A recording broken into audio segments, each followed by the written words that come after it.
Who's ready to win the day in sports? I know you are. Welcome to Fantasy Sports Daily, powered by FantasyGuru.com, Monday through Friday, noon to 1 p.m. Eastern. I'm Justin Fensterman, and let's break everything down from a fantasy sports perspective. Happy Wednesday, everybody. What is going on? I hope your week is going well. My name is Justin Fensterman, and welcome to Fantasy Sports Daily here on the Elite Plus Network, powered by the good old FG, FantasyGuru.com.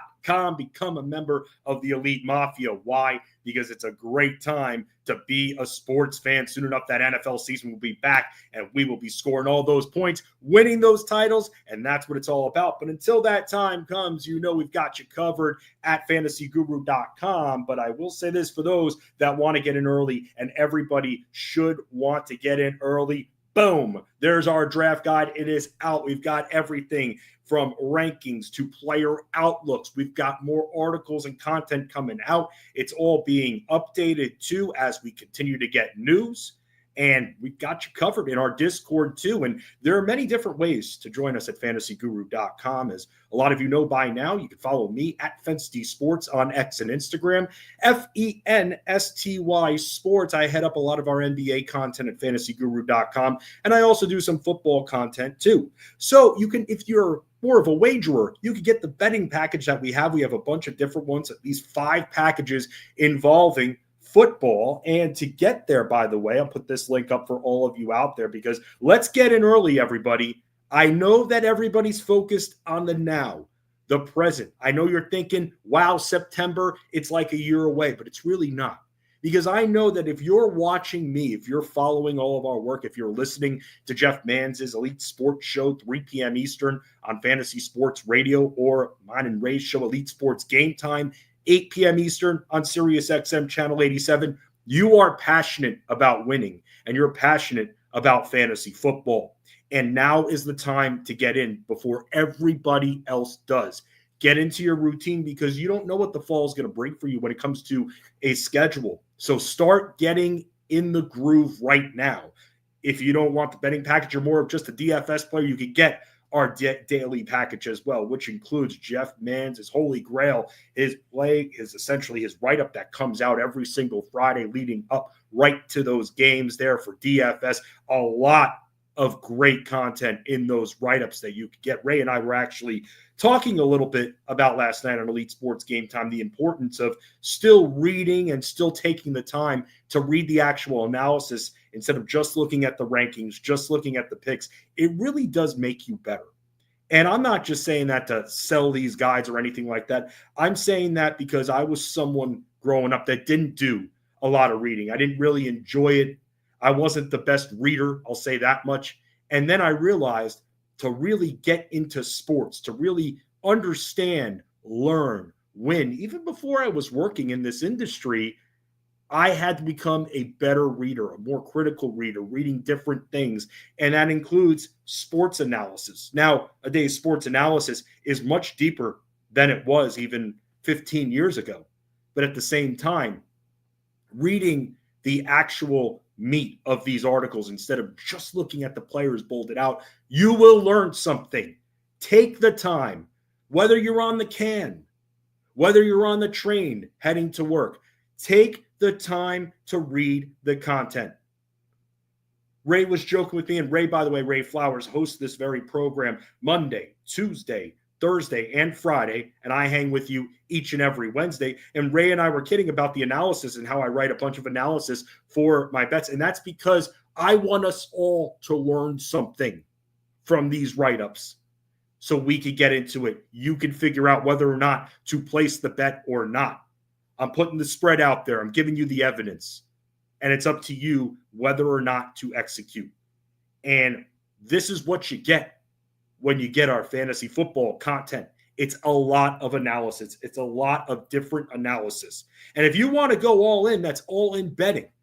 Discord access, every live stream we have to offer on the site, seasonal content, daily betting, everything for under $400, FantasyGuru.com. sport@fantasyguru.com as well for further assistance on how to upgrade your package. But right there, that link that you're seeing is where you could get the goods for fantasy football season. Now, also something fun that I'll talk about too, because we are really getting back into football stride here, who joined me last year every single Wednesday, Rich Maletto, the Fantasy Bosco. You know him, you love him, especially if you're on our site. He's going to be stopping by to talk some football, talk some predictions. We're going to be hitting up some of our bold predictions we made on the site. A bunch of our analysts made some, including Jeff Mans, Ray Flowers, Rich Maletto, Armando Marsal, all of these predictions that you could have so you could get used to what you're about to go through.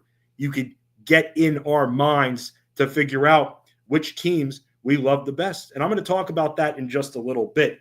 But what else we got cooking here? We got, boom, another thing here, and that is finals odds. That is championship odds for the future, because this is game 3. This is a very critical game tonight.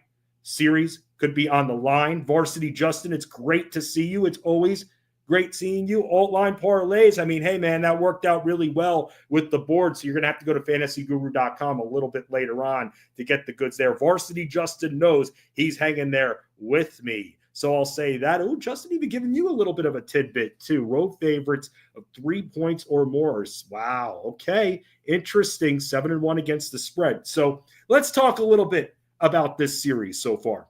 1-1 tie. To me, it should be 2-0. In favor of the Thunder. I didn't give the Pacers that much credit heading into this series. And that's because I thought the Thunder matched up just so well against them to the point where I didn't think the Pacers had enough to be able to stop them, as good as their defense has been. What they did was what we've seen them do throughout the playoffs. They came back. The Thunder gave them an opening. The shooting kind of went stagnant for them in game 1. And here come the Pacers scoring quickly. Fast-paced game. Scoring very quickly. This is how it's going to continue to move right here. Double time for those that were in the band and orchestra. I was, no joke, a varsity, wow, not varsity. Couldn't be varsity in band. I was varsity bowling captain. That's no joke. But I was also an all-county bass clarinetist. So I worked very much with time. And pretty much in my mind, there's a metronome like this that just is constantly going off, because that's how quick some of these teams are moving in the NBA. The Pacers, the Thunder, those are 2 of the quickest moving offenses in the league. So when Varsity Justin, who was in the comments before, was talking about what I was putting up when it came to a parlay, that's why I went with the rebounds, because there's going to be a lot of shots put up. Now, if you have 2 teams where it's really going to fail us is if you have 2 teams here that are shooting above 50%, then there's not going to be necessarily as much rebounding opportunity. But if you get one of these teams taking a dive, which we've seen both of these teams go through stretches of bad shooting, the rebounding opportunity moves up right there. So let's talk about the series as a whole, because for me, at this point, it's still hard for me, even though it's tied 1-1 right now, it's still very difficult for me to be convinced that the Pacers are going to win this series. I just don't see it. You have to put your mark on something. My original prediction, 4-1. I told you guys last week that if you wanted to hedge, go 4-2, because I thought the Pacers would steal a game. Not like they did in game 1. Not like that. But I thought that maybe at this point, game 3, the Thunder shoot 35% from the field and Indiana wins. Doesn't matter, because we've seen it before. The Thunder, they can win by 40. They can win by 6. The Thunder lose that game. They're fighting back the next game. The big thing is recent history. That's what has to break tonight, I feel like. We have not really seen the Pacers lose back-to-back playoff games. And they continue to really set that standard. They show their resiliency. They're a very good team. But at the end of the day, I just think OKC won't make the same mistakes some of the Pacers' other opponents were making throughout their series. We've seen Oklahoma City adjust on hot shooters, not just continue to guard a guy like Haliburton, who's clearly passing off a lot, and then pray that the open player, whether it's Nembhard, whether it's Nesmith, whether it's Siakam, whether it's Miles Turner, all those guys can hit long-range shots. We don't have to pray whether or not those shots go in or not. That is if we are rooting on the Thunder, because the Thunder are going to adjust. They're not going to waste any time. They know what happened in game 1, and from the way they played in game 2, it was all about control in that game. That kind of control is what I think we'll be seeing moving forward in this series. And would it surprise me if after the Pacers winning game 1, the Thunder ring off 4 straight? No, not at all. It wouldn't. It wouldn't. But if the Thunder are shooting poorly, if the Thunder are coming out there and shooting 35% against a team like the Pacers, that's not going to fare well against them. It's not. Absolutely not. Oklahoma City shot nearly 49% from the field last game, and they had firm control. Did they win by 20 plus? No. No, I also think last game, by the way, Pacers kind of gave up a little too soon, and that was very telling to me. The Pacers got their game. Okay, why expend the extra energy? Imagine, though, you're up 2-0 heading back home instead of it being 1-1. I just felt that even though, and when talking to other people out there, other analysts out there that say, well, that run wasn't coming. You don't know that. They're a quick-moving offense. They get one stop. They're turning stops into threes. That deficit all of a sudden goes away quickly. We've seen it before with this team. And why, with 5 minutes remaining in regulation, they decide to empty their bench. It made no sense to me. It pissed me off because we had a prop on the line, fantasyguru.com, that Andrew Nembhard prop. No, and I don't regret making it. It was the right, why he stopped shooting, I have no idea. He was very efficient, but I'll tell you, because I went back and I watched the damn tape. They adjusted on him. They made Andrew Nembhard a priority. That's what they did. Andrew Nembhard became the most, if you remember back from the beginning of that game when Nembhard was hitting shots, Nembhard became the priority for the Thunder's defense. They're like, no, we're not getting into this rhythm. And so they forced him away from his spots. And that's what the Pacers are so good at. They're good at getting to their spots quickly and then having a few seconds to set up. Keith hanging out in the chat with me too. And Keith is actually saying it's why he's on it again for Andrew Nembhard and the 11.5 points. Keith, let me tell you, man, I am spending all day yesterday so far trying to convince myself not to go after that prop. But there's a big part of me that wouldn't be surprised if I ended up writing that prop. And you guys out there could go ahead and roll your eyes because we were hitting that prop on Nembhard's points again and again earlier in the playoffs, in earlier series. He had scored 14 twice going into this game, and he was definitely on pace. He had 6 points after the first quarter. He missed 2 free throws, which he does at times. He misses free throws, and that costs us, and we got hooked. So, Keith, I'm with you. I just got to, when it comes to walking the plank on it, I got to take that final step. But you know what? Thinking that Nembhard, they're going to need Nembhard. It's not all about his offense. They need him for defense too. But I guess if they have someone like a Mathurin that's running well on the floor a little bit, even if he's not producing points, then they're going to go after other guys. It was very shocking on what happened to Nembhard in the second half with his minutes, and then the team just gave up. That was the big thing here. They can't do that tonight. They can't go down Indiana 2-1. So for me, when it comes down to it, when it comes to betting this game, when it comes to DFS, I'm not changing a lot of my strategy, as you guys can see from the sheet here. And by the way, I keep the sheet up there for 2 reasons. Number one, you don't have to stare at my ugly face for about 45, 50 minutes or however the hell long we go. Number 2, it's because maybe a few of you out there only have a few minutes to hang with me here on Fantasy Sports Daily. So boom, you see everything right there. So tonight, how am I handling tonight from the DFS end? I'm handling it the exact same way. I'm going all the way with Shai Gilgeous-Alexander, which I know is chalk. Or if once again, and he didn't shoot well, but the volume was there, Jalen Williams, I feel, is due for an explosive game in this series.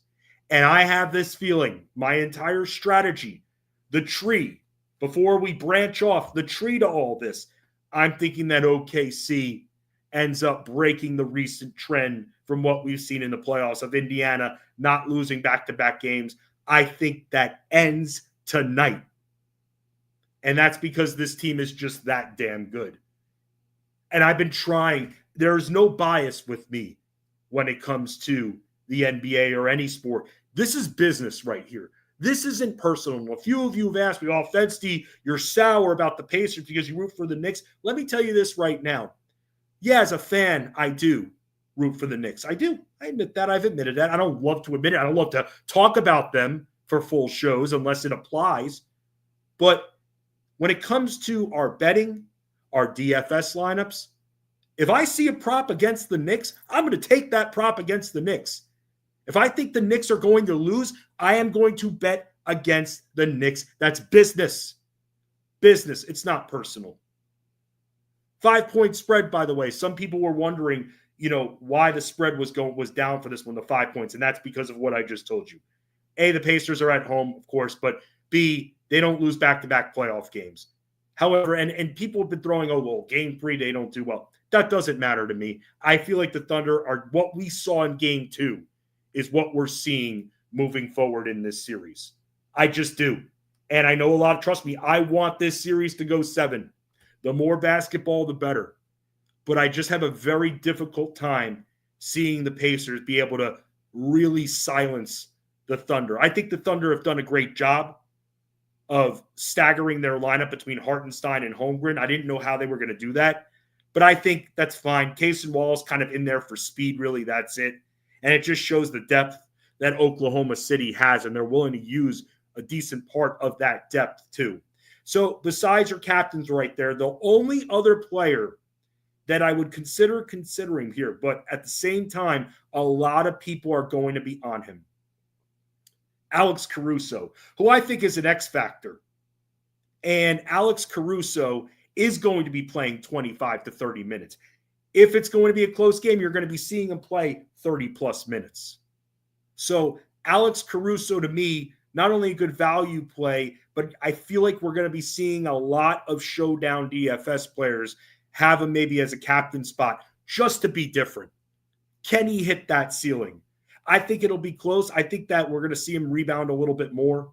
We'll see that, and especially if the Pacers shoot a little bit lower than 45%, then because, again, 45% isn't terrible.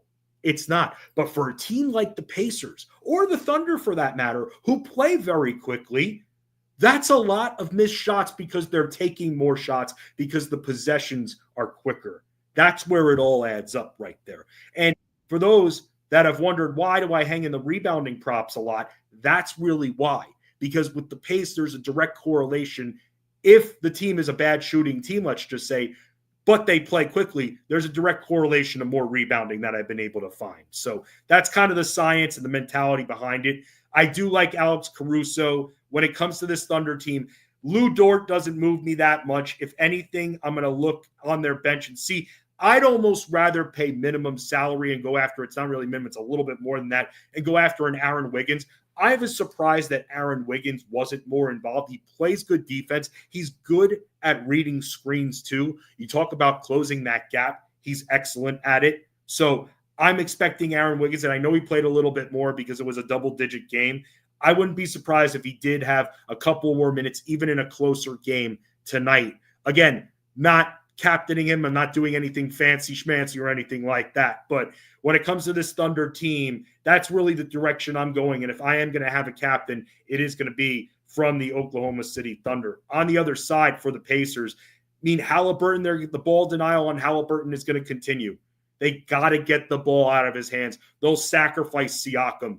They'll leave Siakam a little bit more open to get the ball out of Haliburton's hands. So besides Haliburton, who I'm not going to tell you to fade, because if anything, if I start to see him forcing up more shots and that shot total this series gets closer to 20, then maybe he enters the captain conversation. But this is it for me for him. If I see another stat line like this, then I'm going to be full fade the rest of the series because they know how to get on him. Guys like Nembhard and Nesmith, I think, are fine. It's hard to predict who's going to get more shots between the two of them.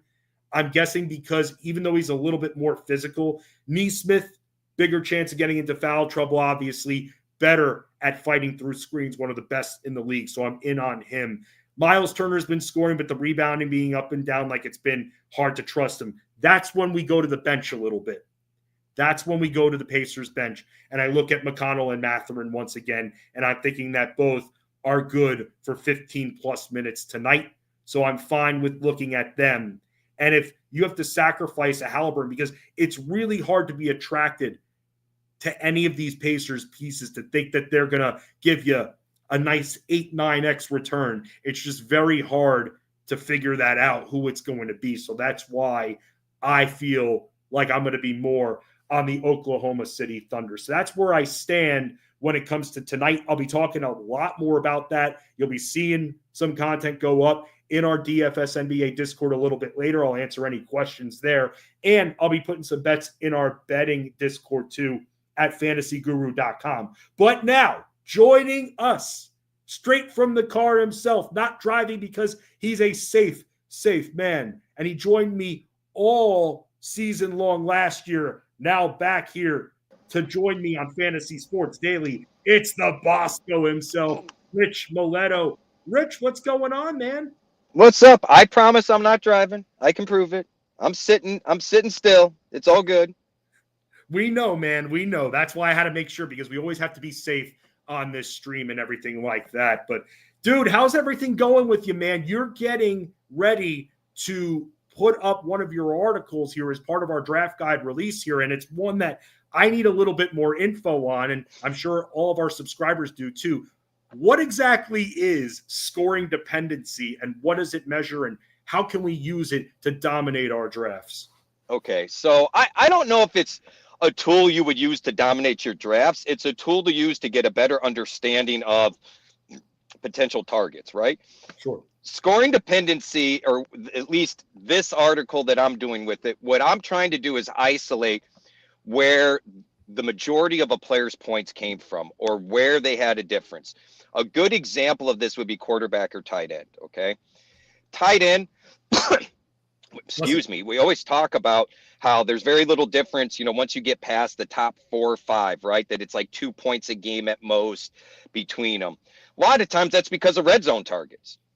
However, if you really want to find a nice tight end on the upside or the upswing, I would recommend find a tight end that didn't get a lot of red zone targets last year, didn't get a lot of touchdown catches, but still had a bunch of yards, because the touchdowns are fluky. They're going to regress back to the mean, no matter which side of the mean you're on, either to the left or to the right. I don't like using positive, negative, because it's really more progression than, positive regressing. There's no such thing, but I digress. So what I'm looking to do is analyze and kind of isolate where some of the scoring came from to hopefully avoid some fluky things. One of the things we found the last couple of years with Josh Allen and Jalen Hurts, while their rushing yards weren't incredible compared to other rushing quarterbacks, their touchdown runs were. And that's really where they got the edge. Now, we could argue that's kind of fluky, but we've seen this from Buffalo and Philly for multiple years now. The tush push, Josh Allen being 6'5", 260. These things aren't going to go away. He's been the goal line fullback in Buffalo, and he's probably going to still maintain that, right? But, Lamar, on the other hand, the rushing yards are always great, but he doesn't usually get a ton of rushing touchdowns. The ones that do come are coming from 10, 12, 15 yards out. You look at the running back position. How many running backs really get the bulk of their points from, say, receptions? That's kind of a red flag, right? Because that is also a little bit fluky year to year. If a team was playing from behind a lot last year, well, you should see more receptions for the running backs, right? You've got to find other ways to get players or the ball in that playmakers' hands and so on. But if you have a lead, you're probably not going to be throwing to your running backs a whole lot, even if they are, quote unquote, a PPR monster. So the whole goal of this article is to kind of highlight where the scoring came from, where the bulk of their points came from, which players, really what I'm looking for, which players throw up red flags. Where are the outliers that, you look at the average points per game, you look at the total points at the end of the year, and you're like, hey, this would be a great target. And then when you dig into it, you're like, holy crap, 50% of their points came from touchdowns. Like, this is a problem because that's not going to happen again, right? So that's really what it's focused on. It's definitely my biggest, most intricate article I do, so I appreciate the opportunity to do it. But I ain't going to lie, it stresses me out because I really don't want it to flop. I always forget this when I interview you. You always end it with like a funny little like jab at yourself whenever you answer a question. I always notice that, and I think it's funny. I'm very self-deprecating as well, Rich. So you're in good company.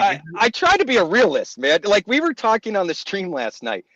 In high school, legitimately, my girlfriend helped me with my English projects, the writing. Like, I'm not even going to BS.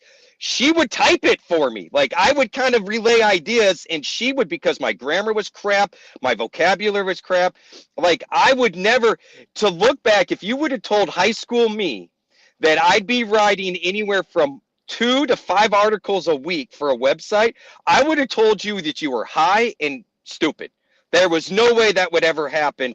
And I look back, and here I am doing it. Now, granted, it's about sports, which it's near and dear to my heart, like you, Fensty. I mean, we've lived and breathed this all our lives, and I don't think people realize how much of a sports degenerates we are, whether we're betting on it or not. Rich, let me interrupt for a second here, because I kind of envy you, because you were saying how your girlfriend in high school did your English papers for you and everything like that. I envy you, and with you saying all that and how sports degenerates we are, I didn't have a girlfriend because I would have rather stayed home watching NBA games instead. True story. Sad, I know. I'm pathetic. I look back, and it's not my proudest moments, man. I'm not gonna lie. Oh, I went to college. It's like, oh, you didn't date in high school? No, I had 12 fantasy basketball teams. Oh, in college, I faked the English stuff a little bit. I'm not gonna lie. I took the bare minimum I had to for writing, and stuck to the econ and stat stuff. Oh, dude, it's funny because I went the other way. I did that with math. Instead of going calc, I'm like, no calc, finite math. I'm fine with that. That's kind of my motto when it came to that, Rich. But I got to ask you, man, you were just bringing up some of the quarter. So just to end the scoring dependency conversation, feel free to tell me if I have this misunderstood, because you went through a big explanation.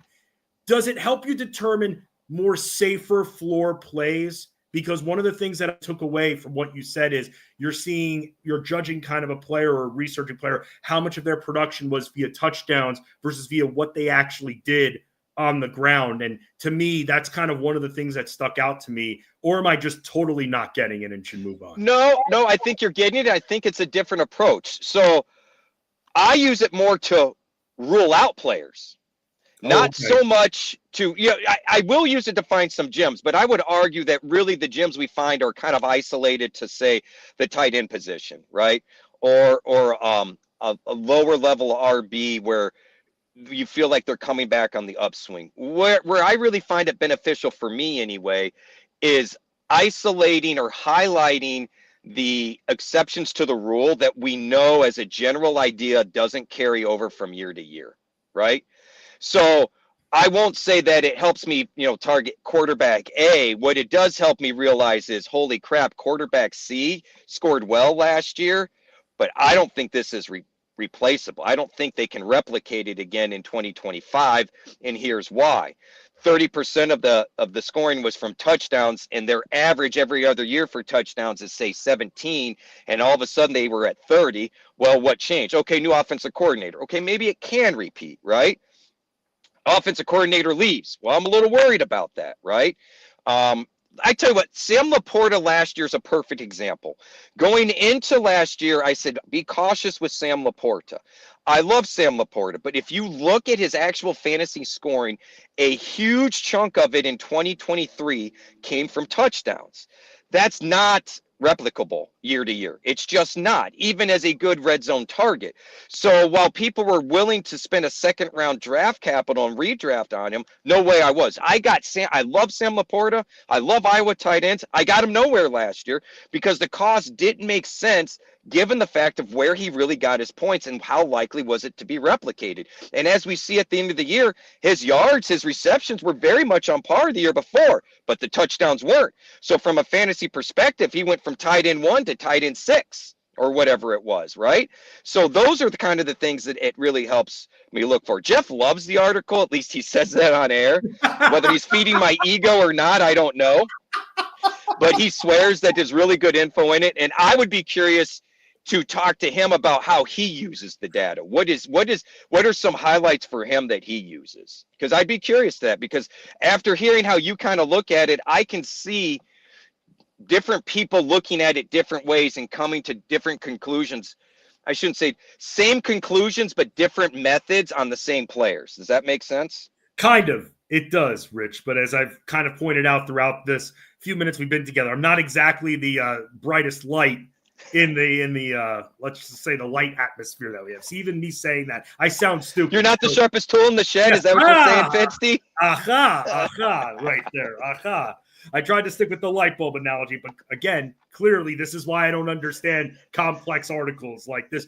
But at the top of the program, to bring us back full circle, that's why I talked about the importance of reading and reading lengthy content too. So you get into it now, you understand it, you have plenty of time to read it, because look, Rich, you're putting this article out there in the next couple of days here, but there are going to be a lot of people that don't even look at it or even think about it until the middle of August. And it's so stupid, because we got to be getting into our grooves now. It made me a better fantasy player starting to really look at all the football stuff shortly after the NFL draft. I think it pays to constantly read throughout. I think, my opinion, and I'm probably going to upset some folks, my opinion, people focus way too much on figuring up lineups, who they want to drop for keepers that they don't have to drop for another 3 months. What are some sleepers to target late? Like, in my opinion, that is totally the wrong way to do it. Whether it's, you hear it on the show, there are multiple hosts on the show that talk about this. Read up constantly, learn the players, learn the coaches, learn the schemes, put all this stuff in your brain that you kind of just let percolate like coffee. You don't have to do actions. People are like, well, I got to do something. Well, go out in the middle of the road, jump up and down, yell and scream. You did something and you accomplished nothing. So let's not waste our time just doing something. Why don't you fill your time with stuff that's going to be usable later? And I think you're right. People wait to cram, and then there are all sorts of worked up and, paralysis by overanalysis type stuff. Whereas, yeah, I would argue this is a long article, at least for me. I mean, 5,000-6,000 words is a big article for me. So, don't read it all at once. Read the quarterback section and just kind of look at the QBs and, while you're on the crapper or something. And then tomorrow, maybe look at the running backs and just kind of do it slow and get an understanding of what it is and why. And if you don't understand, hit us up in Discord, right? Like, I feel like we spend too much time trying to answer the answers. Like, is it answer A, B, C, or D, instead of going over what's this question really asking? What's the thought process behind the process and the question? I feel like those types of things help people be better. And I'm with you. I want to read as much content and take as much in. Everybody has a different take. Maybe my take on Caleb Johnson doesn't match yours. I still want to read your take. You may see something I don't see. You may know something I don't know.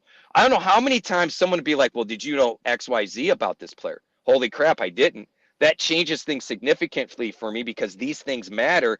I need to go back and relook at this whole picture again, right? So I'm with you. I think people need to do a better job. It's why I always like the old magazines, man, because I could throw it on the back of the toilet, and I know that come August, the info is largely outdated. But I don't care. The data at the time was good, and there's still stuff there. And understanding the changes from June to August is beneficial too. And that's what it's all about. And that's why you're getting in now. And clearly, Rich, very passionate about it as we're putting out our content, our draft guide out. I'll put the link up to get access to our draft guide and all the different plans that we have for football, whether it's betting solo, DFS solo, just the season long product that we have, or everything all bundled up together. And that's where you want to be. I mean, Rich is on live streams, not only in season, but also even every Tuesday now when it's out of season. Rich is always talking with guys like Armando Marsal, Russell Clay. You've seen them all on this stream, Tyler Beaker, all of them here for you. But the big secret sauce to all this is getting your questions answered now, before all your league mates, before a lot of our other subscribers do so. And I know people can't wrap their head around it, because we're all nowadays all the generations here with everything we have there, the phones and everything, TikTok, they're on to the next thing. But this is where you need to strike now. And if you're watching this, you're part of that because you're a passionate damn sports fan. And with that, Rich, I want to ask you, because you brought up some quarterbacks before and early draft boards. And again, early draft boards, one of the things I'm noticing, rather than having maybe 3 quarterbacks being drafted within the second and third round, you've got 5 of them that I'm seeing go off that early within the first 3 rounds of 12-team leagues. And I got to ask you about guys like Joe Burrow and Jayden Daniels, because I'm still deciding what to do with them, whether or not it's even the juice is really worth the squeeze on Burrow at that price. Daniels runs a little bit more. So for me, I give him a little bit more of a pass. But what are your thoughts on Daniels and Burrow? I'm a terrible guy to ask because after we just did our mock draft, Finsty, we were talking about it yesterday on the live stream. I'm more convinced now than ever to wait on quarterback. I mean, to sit there and I took 2 quarterbacks in that mock, and I wrote up in my question, don't do it, and this is why, and here's a prime example, right? And the reason I went 2 quarterbacks, I just didn't like some of the players there, and I should have taken some dart throws. I'm worried about Bo Nix in a sophomore slump. I worry about sophomore slumps with everybody. Unless you have a down rookie year like Marvin Harrison, I'm expecting him to take a leap forward. But if he had a great year last year, I'm expecting a little bit of regression, kind of like I am with Brock Bowers. I fear he's going to take a slight step backwards, new system, all of that, and people are hell-bent that he's going to repeat his from what he did last year. But I also took Kyler Murray because he has a little rushing upside. But my point about all that was 2 rounds after that, Jared Goff went. So did Brock Purdy. And these are guys that were top 8 quarterbacks last year for fantasy. Now, I understand they don't always repeat, and I don't really disagree with Jeff and Ray about, get your elite quarterback. But I got to tell you, I would much rather punt and take a couple of guys at the end of the draft, which is where I was saying if you are going to do 2, do it later than I did, like completely punt on it. Imagine if I could have gone back-to-back in the last 2 rounds or 2 of the last 3 rounds and got Goff and Purdy. Like, that would have been pretty slick, right? So I really don't want to pay up in those early rounds, Finsty. I don't. Not when I see guys like Kyron Williams going somewhere in that same vicinity, or shoot, even a couple of the other rookie running backs that are scheduled to really have a pretty good workload. Like, I don't know that the juice is worth the squeeze, and maybe I'm looking at it wrong, but I still have concerns on Jayden Daniels' size. I'm glad he runs, but I'm still slightly concerned about his slight body frame. I hate to remind everybody, but Joe Burrow has started slow every single year. Yeah. Every year we have to talk people off the ledge. Don't drop Burrow. Don't panic. What are you doing? So, I mean, if we're having to do that every year, then why do I want to spend early draft capital on these guys? Remember last year he was going as an 8th round pick. He was going in that area where you're liking for drafting a quarterback. Now the stock has gone up tremendously, and for a guy that doesn't run, and I've said this on shows before, he'll have his few cheapy 1 yard, just put it over the line. Right. He'll have a few of those cheap ones, but he's not going to run, and he's got great weaponry. They're going to suck their defense probably once again, and he's going to be having to throw out. He's not going to run, though, and that's why, to me, it was one thing when I was drafting him everywhere, or at least I had a few shares of him in the 8th round. But now that we're having to pay 3rd round price for him, nah, bro, I'm really out on him. I can't do it. I mean, if you look at our mock draft, think about it. Nix was a top 10 quarterback. People are real high on Caleb Williams going forward. I'm one of those people, by the way. Which is why you got him instead of me, since you picked before me, because that was actually my target, right? But I mean, think about it. We both went late quarterback in that league. You didn't get a second one, I did. But around the same drafting spots, Finsty, Caleb Williams, Bo Nix, Kyler, Purdy was still there. Goff was still there. These are all guys that I just really struggle using this draft capital on these quarterbacks when, man, can you imagine adding Kyron as a 3rd running back, or Hampton as a third running back, or how about this? How about this? What about, you were mentioning Marvin Harrison before. What about Marvin Harrison as like your second or even third receiver? exactly, perfect example. Imagine getting Harrison Jr. as your third receiver. You have a running gosh. back and three receivers now. Okay, you don't have your quarterback or tight end yet, but having your three receivers, Harrison being your third, and probably a certified gold running back, I'm feeling pretty good entering the 5th round. Imagine, because if you look at our draft, you could have had something like a A.J. Brown, Austin Gentee, T. Higgins, Marvin Harrison Jr. to start. And that would have been early because some of those guys went even later, right? But imagine going into the next round with those 4 guys, man. I don't care if I can get Jared Goff in round 10.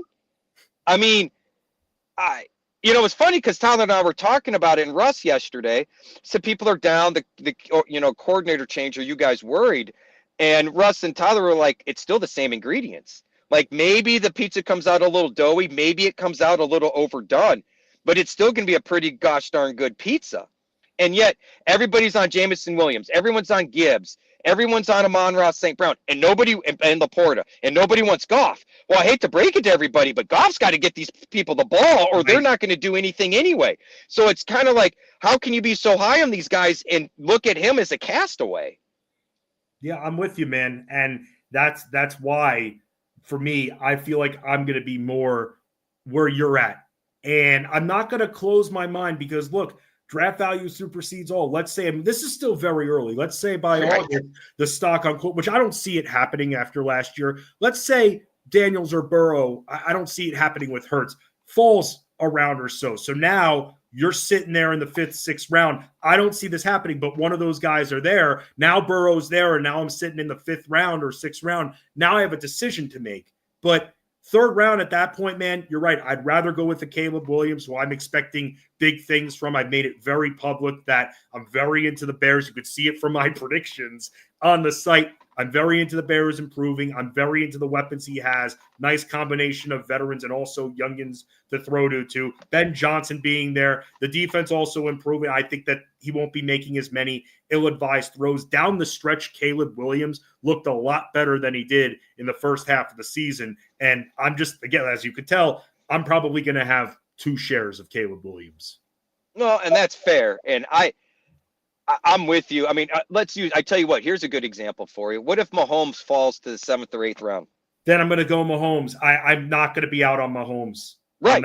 You know what I mean? I mean, yeah. That is very out on Mahomes, Rich. I'm going to go in, and people can give the critiques, and you'll see everybody. It'll be a week by week thing, like the weather changing. People into Mahomes, he's washed. We're going to go through all that, but still, with Patrick Mahomes, if you're telling me I'm getting this guy in the 8th round or so, totally fine with it. Do I view it as a high ceiling, like, oh my God, the most prized piece? No, but I feel safe and comfortable. And if we're talking about waiting on quarterbacks, I like that safe and comfortable feeling when I'm drafting a QB in the 8th round or beyond.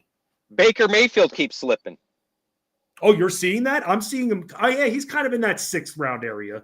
I was saying our draft, I think he went round 8. Oh, interesting. I'll have to go back and take a look at our mock draft. By the way, we're referring to, as part of our draft guide, if you go to fantasyguru.com, our staff did a mock draft. And Ray and I have been talking about it a little bit, but Rich and I will talk about it, pick it apart. Ray's been talking about it on this show. And I'm looking at it, and you're right. Yeah, Mayfield and C.J. Stroud went in the 8th round. Right. So when I see that, and look, I said this on the live stream. I hate mocks. I think mocks are useless as a general rule. I recommend doing best balls. Why do I think mocks are a waste? Unless you have 10 or 11 other buddies that are legitimate, smart people that you like to trust and lean on, your mocks are going to go sideways, because all it either follows ADP, or you get some schmuck in there when you do it online at a place I won't even name anymore since they want to go AI content. Yeah, no, don't name it. Yeah. People go in there and just screw up mocks because they don't. Well, I normally would go a guy here, but where would he fall if I didn't? So they'll pass on a guy, and now the mock just looks completely crazy. And you're so excited because you got an A+ rating on your draft that you will never, ever, ever get the opportunity to draft like that. So I'm just not a fan of mocks. But if you're going to do them like what we did, Ours is a much truer, legit mock, in my opinion. There's a lot of things that varied from ADP in that mock, and I'm not shocked. We all are quote unquote content creators, analysts, pros, whatever you want to call us. I don't like any of the terms, but we do this as a living. We take a lot of pride. We each make our own ADPs. We do, right? So, and we're not afraid to do things our way. So I feel like it's a much better screenshot of how a draft could go. However, I guarantee you, if we did a mock draft next week, it would be completely different. Absolutely. Maybe the first 3 picks would be the same. After that, I can almost guarantee you it would be completely different. Same people. So do the best balls. I'm not a fan of the mocks, but I do like watching pro mocks because they're more willing to take chances and gambles that others weren't. And you see how people are falling. You see how people are gaining. Was it maybe, best ball? Nobody. Tyler told me yesterday he hasn't seen Genty fall in the second round yet. He got him 204, right? You just don't know how things are going to go. We were all looking at receivers because it's starting 3 receivers, and we know you can theoretically start 5 with the flex and a PPR. So we all wanted to make sure we got a base at receiver, and those that didn't, they just pivoted and went heavy on RB because the receivers weren't there.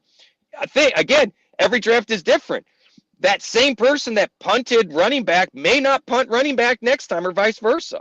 So I like doing it. I just don't recommend people do a ton of mocks because I think it gives a false sense of security. Yeah, just do best ball at that point. Put a buck in, do a best ball draft. And that's, again, it's just getting your reps ready and everything like that. And at the end of the day, to everybody out there, it's not only us there that are creating the content, but if you out there, because you're watching us, you're following our content, you're very into fantasy football, you have a feeling about a player, screw rankings, go after that player. You have to believe in your own brand too. And if you're doing the proper reading, the studying from the analysis we're putting out there, then you have to empower yourself to draft a player. And even if it's labeled an overdraft, if it's a player you want, you go after that player. Rich, this has been a great time. Yes, sir. I would say, can I tee off that a little bit? Sure. We're talking about reading the content. This comes up in the NASCAR stuff. I've asked the guys if they want me to, because I get wordy, right? And they're like, no. We like your background thought. Whether we always agree with the pick or not is irrelevant. Knowing the logic behind the pick and why and what you're looking at, we find very, very helpful. And that's why I get really upset when folks just want an answer instead of going back and reading the content. And I will put this out there and challenge anyone. The people that read the articles and disagree with us slightly or form their own opinions are the ones that are constantly winning. Because they understand where our logic is behind these players, and maybe they themselves disagree or see something else. But our goal is to provide data and content, not give you answers. And I feel like that's what it's turned into, is everyone just thinks you can color by number and give us answers. No, we're trying to provide data that when Fincy and I were scoring this by hand off the box scores in the newspaper, that you couldn't find this data for. My gosh, do you know how happy I would be to have a third of the data we're putting out there just for when we played back and like targets, target share? My gosh, all we had to look at was actual number of receptions. And if we didn't get to watch the game, we had no idea if a guy played or not. I mean, we had to have backup players as listed because they may not show up in the box score, but they may have been on the field. And if you didn't see the game, this is before Sunday Ticket, you had no idea. So I really encourage everybody to, and I get it, we're all busy or short on time. You got to read the content. At the end of the day, you just got to read the content here. We got to get out of here. So what's coming up on the site, by the way? We got NASCAR stuff dropping. We'll have the Race Guru podcast. We'll have the overview article. Sean and DFS Marlin, Mark Hogan will have the cheat sheets and info on that. Scoring dependency drops. And of course, we got a whole bunch more in the draft guide coming. And be on the lookout for the magazine. Ooh, that's going to be fun. Going to be fun. Rich was referencing that before. Coming to a store near you soon enough for those that want that hard copy right there. Rich is also going to be joining me and Ray Flowers tomorrow night on Elite Sports Game Time. Talk a little bit more football, getting you ready for your fantasy football season at Fantasy Bosco on X. Rich, thank you so much again for stopping by. Thanks, Vincey. He is Rich Maletto, the Fantasy Bosco. I'm Justin Fensterman. Again, the link has been up, and that is where you can always, when I put this up, rewind and see where exactly to go, the exact link to get in and to get our fantasy football, any of our packages that we have. Ray Flowers back tomorrow, noon Eastern for Fantasy Sports Daily. For Rich Maletto, I'm Justin Fensterman. And hey, let's keep the winning going right here on Fantasy Sports Daily on the Elite Plus Network, powered by